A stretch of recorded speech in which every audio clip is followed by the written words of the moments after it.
Wow. That is just incredible. Wow. Thank you, everybody. Wonderful Wow. crowd. Hi, everybody. Welcome to Salt Lake City. It's good to be back. Yeah. Yeah. I've done a lot in Salt Lake. You probably don't even know half the stuff I've done in Salt Lake City. Tell us. I made a movie called Forever Strong. I was, I guess, the keynote speaker or the honored guest or something at Roots Tech. Yeah. I did another movie that you guys probably don't know called Freemason, where we filmed in the Masonic Lodge here. That was pretty cool. Yeah. Go Masons! I mean, when I had my book out, when I did Toy Soldiers press tour was up here. I've given speeches. I'm conventions. I feel like I know these mountains, man. I know them. Yeah. That's awesome. Well, I want to say off the top, I think I speak for a lot of fans in the audience. You and I are about the same age, and I got to say it is such a cool thing to have been a kid, watching you as a kid do great things, and then to continue this very rich, creative life all the way into adulthood. It's a wonderful thing to see. It's surreal to kind of be here to talk to you, so welcome. I'm sure I'm older than you. I'm 54. Maybe a little. A couple years older than you. Well, let's kick it off if I can. Let's talk about for some people, actors, age is like it was a big thing when we got the IMDb to remove ages if the performer didn't want it on there because they didn't want to be.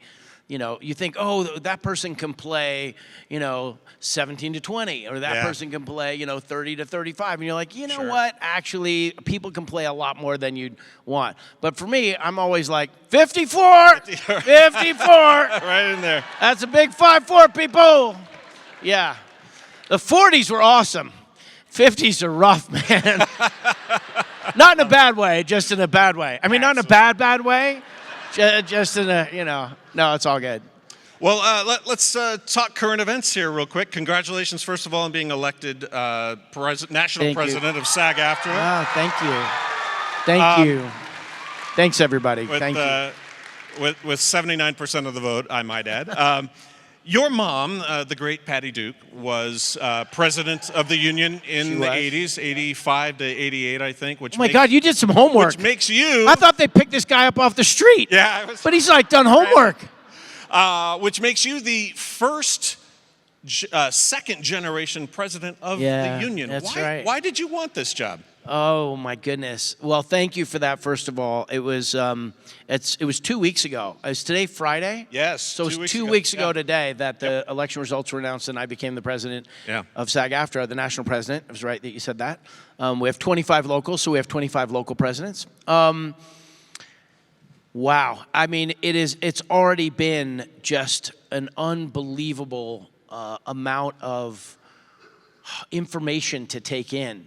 Yeah. Now when you're the sort of face of the union, you want people to come to you and tell you what's going on with them, and when there's something that's not right.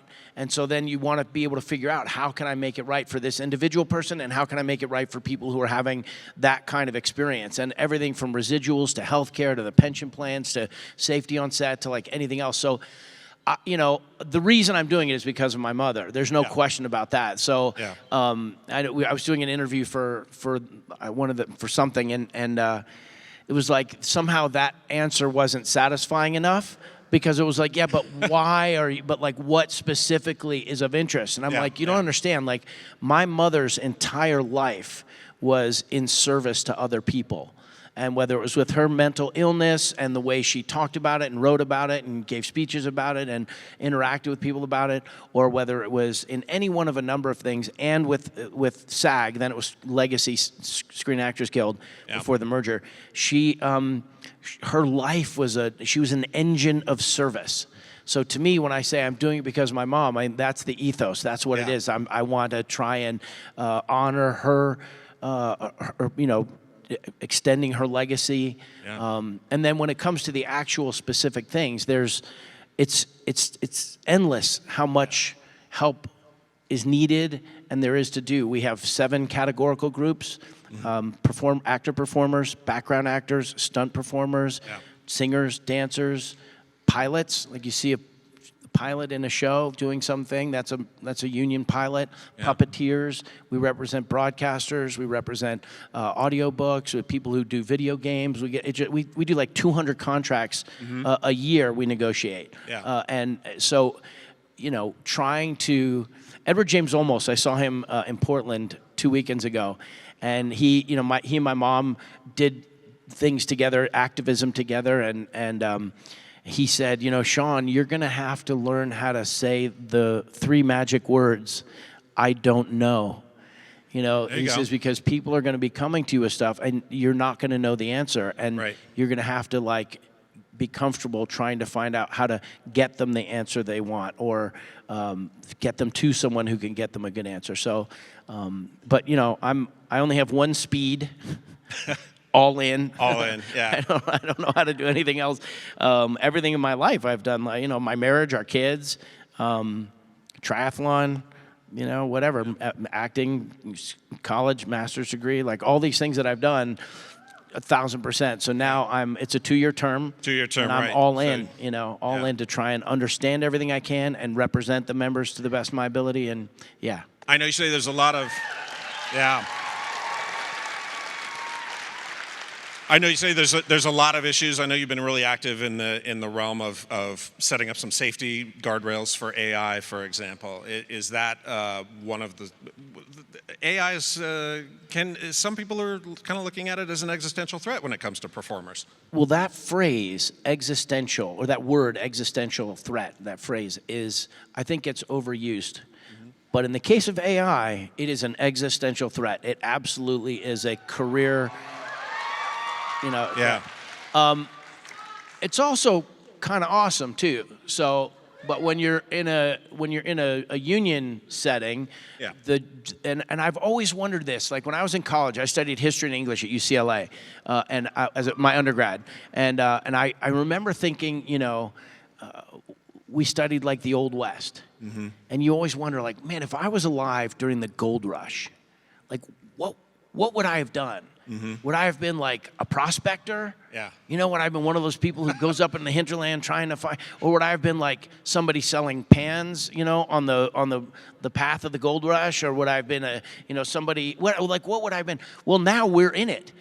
This is it. This is as big as the gold rush and the Industrial Revolution and the discovery of the wheel, and like this moment in human existence is unlike anything we've ever seen before. So what people have to be doing, and some people are, and the big corporations are too, figuring out like, okay, how do we protect ourselves from it? We've seen all the great movies of Terminator, and like the machines are going to win and everything else. But like, as a practical matter, what can we do to make sure that our jobs are protected and our identities are protected and our souls are protected? And so our union has been in the vanguard for 7-8 years trying to develop legislation, and we've actually gotten legislation through that will, say basic things like, we actually got in the animation contract the words human being. We got the words like you're employing a human being here. And they were like pushing back on that. And we're like, no, it's an important distinction that we make, that we're actually, we're people. And then like, you can't do stuff without our permission. You have to give us warning if you're going to do something. You can't change it without letting us know, and you got to pay us for it. And we should be able to identify it. Like the big moment, it seems to me now that 3 years ago, they talk about these large language models. You feed the data into it, and then out comes anything you can possibly imagine. And we're like, yeah, but if you're using like part of me, some element of my voice or my face or my movements or my, some part of me, I want to know that it's in that thing that gets generated. Right. And their attitude was like, oh, no, that can't work. I was like, yes, it can. Now there's like off-the-shelf technology that they can use to do a 23andMe of whatever comes out on the other side of the large language model. Yeah. And they're going to have to, protect against its use and pay us when we authorize it. So these are like certain basic things, and then sky's the limit with what other legislation and other social agreements that we have as citizens, how we want to use stuff. We have a lot more power than we use. We can go into agreement about what's right or what's wrong, but it generally takes people agreeing on basic facts and letting our values define us instead of having them be something that we remember from a bygone era. Yeah. So, absolutely. All right, let's switch it up a little bit here because I want to talk. So last summer in our driveway, we set up a projector and showed the Goonies to all of the 12-year-olds, all of the kids in the neighborhood. And I was nervous because I love this movie so much. I wanted them to love it too. And the fact is, they all still love it so much. And so, as we celebrate the 40th year of that film, why do you think it endures? Well, first of all, so you were a parent and you just randomly set it up in the street? We just randomly set it up. My son is 11, and we had all the kids over, set it up in the driveway, and all right, just because it was PG. Yeah. Which in 1985 apparently didn't mean what it means now. Right. Because we curse in it and stuff. So I'm just imagining the local it's pretty tough. Homeowner saying what are you doing?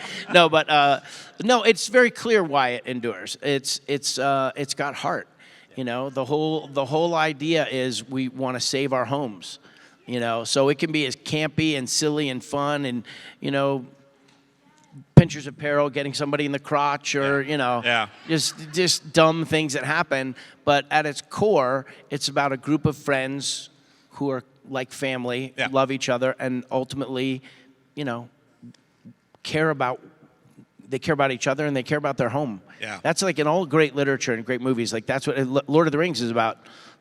Preserving the Shire. Yeah. It's the same story. Yeah. It's the same story. Yeah. And I think when you watch it, really, with the exception of none of the kids have cell phones, it holds up really well. Like there's a really good enduring sort of quality to it. But I think one of the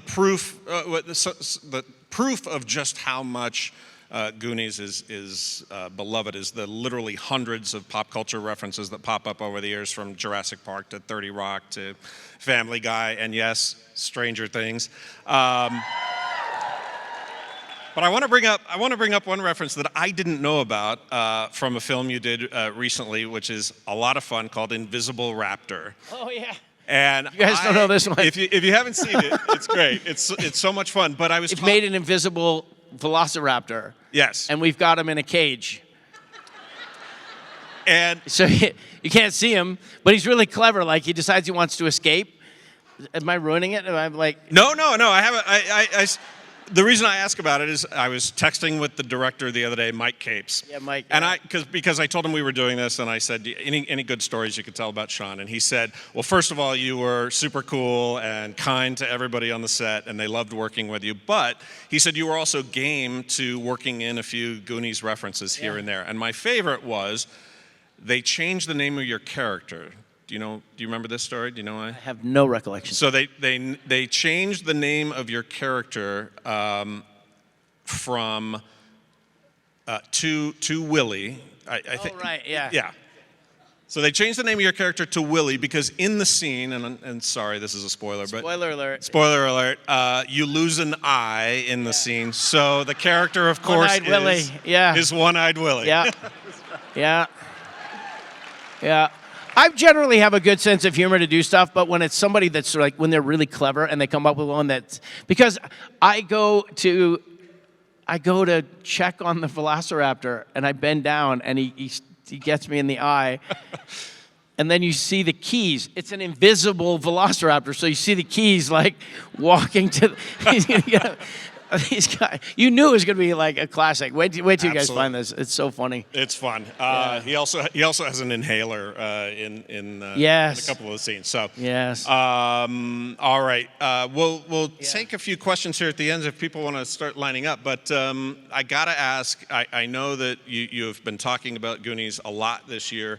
But there was news recently that Patsy Ponzaroli, scriptwriter, is working on a script for a sequel to Goonies. Anything new you can talk about? I thought that was the name of a character he was going to put in the Goonies. Right. No, apparently he was in Italy at the film festival and saying that he had finished a draft. And I know what you know, but I have a sense of confidence that it's actually happening. And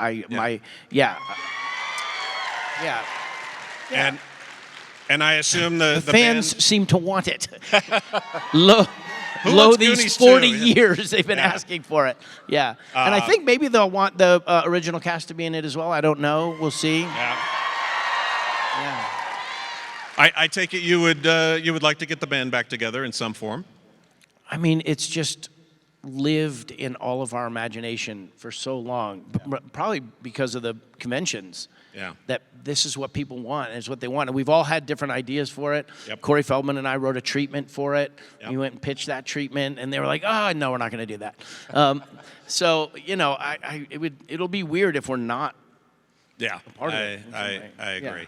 But it's got to be good. Speaking of your Goonies co-stars, you did a film called Love Hurts with Ki Kwan recently, which is also out there streaming. You can watch it now. Has it been out long enough to spoiler alert it or no? I don't know if this is. Yeah. Has it? Well, I also lose an eye in that one. He does. I wasn't going to bring it up. Yeah, I didn't there was a lot of. Yeah. I think it was. I can't remember which eye it was. I think it was the same. I think it was your I don't know. left. But left eye. Anyway, yeah, that was scary. They had to do a whole thing. Yeah. Terrible. But this was the first time. I was hoping you could take us back to that moment. This was the first time that you and Ki Kwan had appeared on camera in a film in 40 years, right? What was that? Yeah, but we know each other and love each other. And to me, it was the only reason I did it was just to honor him. Yeah. It was just to go there and be. I mean, he was. What a journey. Yeah. What a journey Ki is having, and to just watch him. You've never met a more deserving person of respect and success and everything. So I just went up there to be with him. My whole job was just like, what do you want me to do, man? I'll do whatever you want me to do. And it was fun. And we were in these scenes together. And, watching him work, he's like developed his process. Yeah. And I had to kind of just put my understanding of the child boy that I know, and our process then was just whatever, and go, So now he's a performer and he's thinking about it. I'm just looking at him thinking like, oh my gosh, what a life, what a journey, what a blessing it is to be able to.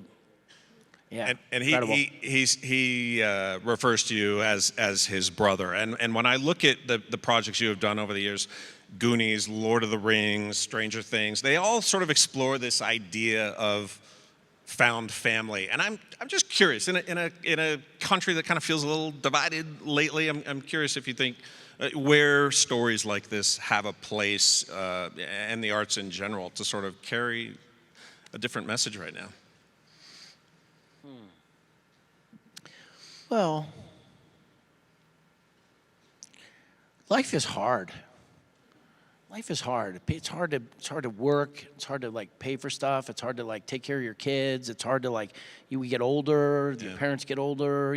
Kids have to deal with different kinds of bullying. There's worry about the environment. There's just like so much to worry about. I think I never used to like the idea of escapism. Escapism always felt like it cheapened the experience somehow, because it was somehow you're then going to return to normal life. Mm-hmm. And I always wanted whatever that experience is when you see a movie and you kind of like go into the movie, Ghostbusters or Raiders or Back to the Future or even intense, like hard movies to watch. Like I wanted to believe that whatever that experience was that I had was real, and that it was just as real. But having said that, nowadays, I think it's okay to allow ourselves the kind of get out of jail emotional like escape hatch that is sitcom television that is movies and stuff. And my family, we watch the movies together, we watch TV shows together, and so all of storytelling throughout history. I wasn't there pre 10,000 BC when we first learned how to farm, but I can only imagine that the things that engage us are stories about things that are extraordinary, you know, and the kinds of things that allow us to feel something. And what you feel is you feel love, connection to your family. You know, you feel alone if people don't understand what your pain is or your journey is. So movies, like all of great storytelling, and music is about like recreating that journey for people.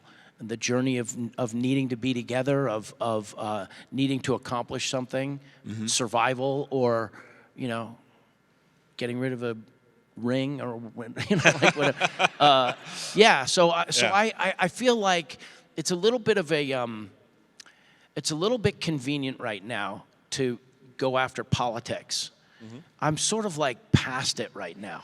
I'm sort of like, really, let's all like communicate with each other. Let's try and figure out what. There probably is much more agreement on who we are, what's safe, what we like, what we want to do, how we want to be, than we realize, or than we allow ourselves to believe. Yeah. Hear, hear. I have one more question, and then we'll get to your questions here. You come from a family of actors, including your brother, Mackenzie. Your wife is an Academy Award-nominated producer. Your daughter is now, I see, cast in, is building a list of credits and was just cast in an independent film. You are a credit to this job, sir. I just want to say, well done. Thank you, thank you. I imagine it may be hard to imagine doing something else other than working in entertainment. But I want to ask you, because last year you earned a master's degree in public administration and policy at American University. Congratulations on that. And I have to ask, given your foray into becoming a SAG-AFTRA president, is this a hint that maybe you may be considering a run? Would you consider running for public office at some point? So before I Right. put my name forward to be the SAG-AFTRA president, I talked to my wife and kids, and I think this role is about as much as I'm going to convince him is okay. Fair enough. I think at this point, my wife is like, we have these dogs. There's a rocking chair somewhere. We're going to, you know, do we get to just relax and have each other in time? So who knows what the future holds in store. I always hate it when politicians who are obviously about to do something go, Sure. oh, I really don't know. It's like, yeah, you do. We already saw the bumper stickers in the back of your car. Like, you know, whatever. Right. But I don't know. I always thought I'd be like a congressman or something. But this role of union leader, well, you know, like public servant. Yeah. I love, you know, Mr. Smith Goes to Washington. You know, anything Frank Capra ever did. You know, or Gregory Peck in To Kill a Mockingbird, or like, you know, as a performer, you aspire to this like great civic virtue. Like, that's the thing. Like, what can you do to contribute to the lives of the people who are around you? And then, like, you know, because I'm an actor who's enjoyed more than my fair share of good fortune working and earning and everything else, you know, you might start to buy the press. You might start to believe it, you know, that, like, you can actually do all that. So I think I have no idea, but what I look for in people who are doing that, I want to see people who are passionate. I want to see people who are honest, but not hold them to some ridiculous, like, cartoon standard. Sure. And I want to see people who have real, genuine curiosity and passion for what it is that they're going to be doing. You know, and like that. And as much as you go for good leaders, we need to be good people. Like, the leaders will come if we behave properly. Agreed. You know? Yeah. Absolutely. All right, we got about 10 minutes left. Let's try and get a few questions in. Go ahead.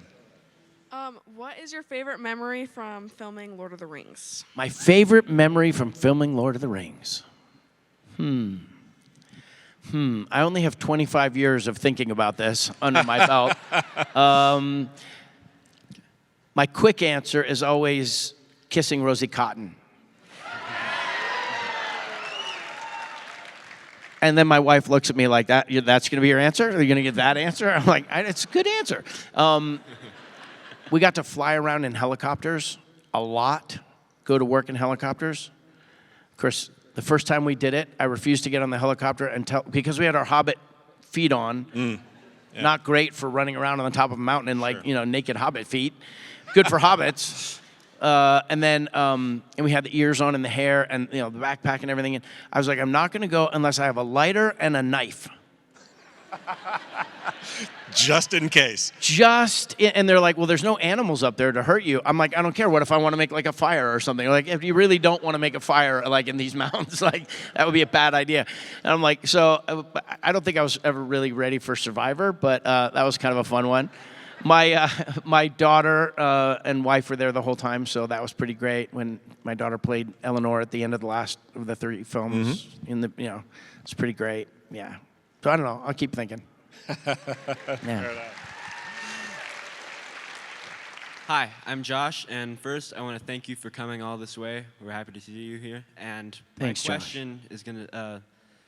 I'm sure you get asked things like this a lot, but as president of SAG-AFTRA, I was wondering what you think the relation between creatives and workers and people of that sort and AI is going to be like in 30, 40, 50 years from now, and if we will be able to win the fight against this technology and be able to coexist with it, or if it's just inevitably going to be our undoing. Oh. Josh, I have an easy and quick answer. We will win. I like that. In what kind of shape we're in? I mean, you talk about 40 years from now. I'm looking at like, what's it going to be like 18 months from now? What's it going to be like tomorrow? What just happened yesterday? Like, I got to open up my phone and figure out what studio just decided. So nothing can replace humanity. Nothing can replace the human experience. Nothing. My brother sent me a little clip of an old man in Japan, a Japanese man who had been asked by these young students, like, I don't know, college students or whatever, PhD students. He was a painter, with oils and stuff, and beloved painter. And they brought him in because they wanted to show him this AI creation. And it was basically just this blob of what looked like kind of Play-Doh or something. And they had it on the table, and they started it, and the blob was choosing what it wanted to do, what shape it wanted to take, where it wanted to go on the platform. And these young students were just blown away at what look at what we did. We've created artificial intelligence. This thing is thinking on its own, right? And the man, the painter, went outside and he was crying. And he thought, life is over. And what I didn't take away from that moment, what I took away from that moment was not just that the pain of a generation seeing something lost. These young people created something, and that was their painting. They were creating. So I want to understand and ennoble and celebrate when people are creating stuff. You just want to make it so they're not creating something that's going to destroy the world. So, but there are human beings behind all these technologies. And just because it's Meta or it's any of these other companies where they're like, I don't know if they've got millions of people locked in dungeons writing code. I don't know how it works, but I want to keep reminding myself that each and every one of these things that we're experiencing, that we're taking advantage of, or that we're worried about, there's human beings behind them. So I think if we can find some way to not just hate on giant behemoth corporations that are destroying the world, but sort of go okay, that person's intentions are pretty clear. They want to make $1 trillion. Okay, I see who you are, but what are these people doing, and what do they want to do? And it takes a little bit of work to care about them, and silos get set up really quickly, So we just need to communicate, be creative, and like they say in the boxing ring, after they say no punching below the belt, no rabbit punches, no kidney punches, break when I say break, and what the ref says every time, right? It's the last thing they say, protect yourself at all times. So we as a society, as a civilization, have got to protect ourselves at all times. Yeah. Thanks. buddy? Okay, so my question is, what is your favorite mission in Special Agent Oso? Special Agent Oso, it's all part of the plan. I was kind of partial to when he learned how to tie his shoes. Step 1, bend over. Step 2, pull the laces. Do you guys know who Special Agent Oso is? Of course. Wolfie. Outstanding. So Cam Clark, who played, what was he? He was the train. What was the name of the train? There was a train. The train was something. I can't remember the name of the train, but he was also in Teenage Mutant Ninja Turtles, the original. And then I got to be in Teenage Mutant Ninja Turtles as Raphael in the 2012 iteration. So like when you bring that up, I just start thinking about all the actors I know who I got to do voices with, and like what else we got to do voices with. So Special Agent Oso, the greatest mission was learning how to be a professional actor. That wasn't a mission. I don't know, what was yours? Do you remember? Mine is probably the brushing your teeth. The what? The one where the brushing your teeth. Oh, brushing your teeth. Absolutely. Absolutely. The everything with Oso was you could learn it in 3 special steps. And then he would always mess up. And then you go, it's all part of the plan, more or less. And then he would get a badge. And then he would make you, the viewer, he said, you're a special agent too. It was designed for like 3-year-old. That was the target audience, was 3-year-olds. And that we did a second season, so much fun. And then they canceled it. And I was like, why? It was so good. Everybody was liking it. They said, yeah, but every 2 years we've got a new crop of 3-year-olds who don't know anything about the past. So you're like, all right, there you go. But I appreciate you asking that question. Thank you. That's awesome. Thank you. I think we have time for one more. Go ahead. Oh, last one. So as you alluded to before, you brought so much heart to Stranger Things. I mean, it just, Bob, love him so much. That being said, what was your favorite part of just being on that set, working with the kids and everything? Yeah. Kissing Joyce.